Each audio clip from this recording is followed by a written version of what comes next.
Be aware of grammar. Think about grammar. Notice the aspects of English grammar that are the same as or very similar to those in your language. Read a lot of English books. This may sound strange, but in fact all the time you are reading English, you are taking in models of correct grammar that will help you in your own writing and speaking.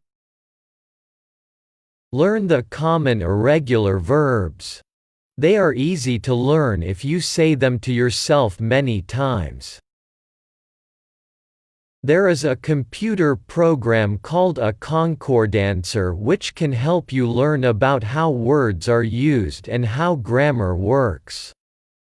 When you type words into the Concordancer, it shows you hundreds examples of those words in short sentence extracts.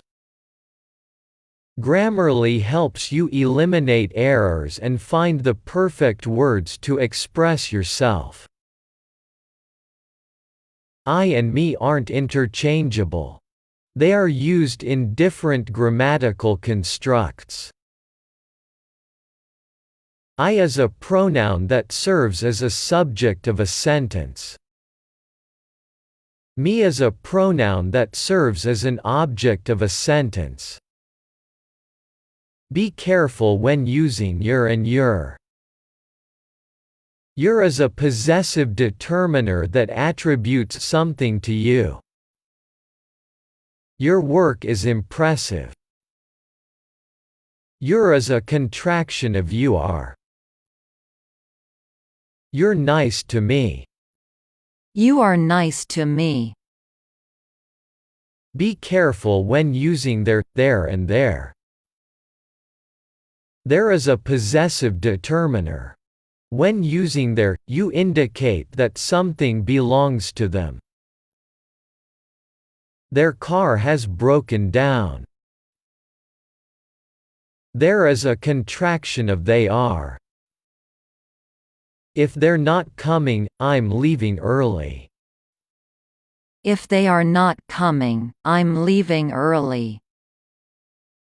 There is an adverb indicating a location of something, whether specific or abstract. When we got there, the place was already closed. There's a subtle difference between must and have to. Must is the one indicating an obligation or a necessity to do something. He must do his homework.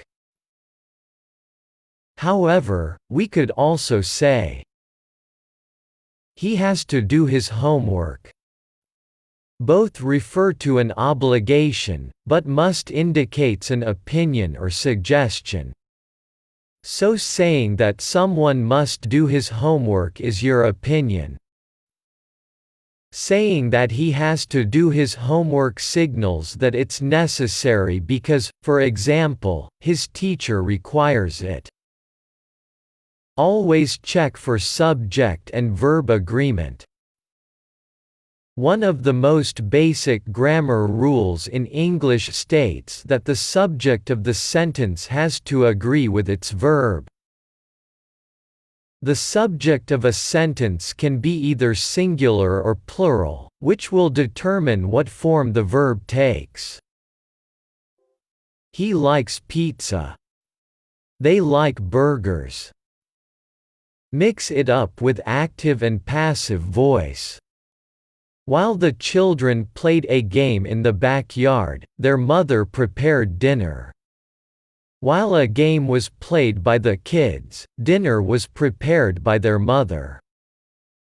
English grammar may not be your favorite part of English learning, but don't be discouraged.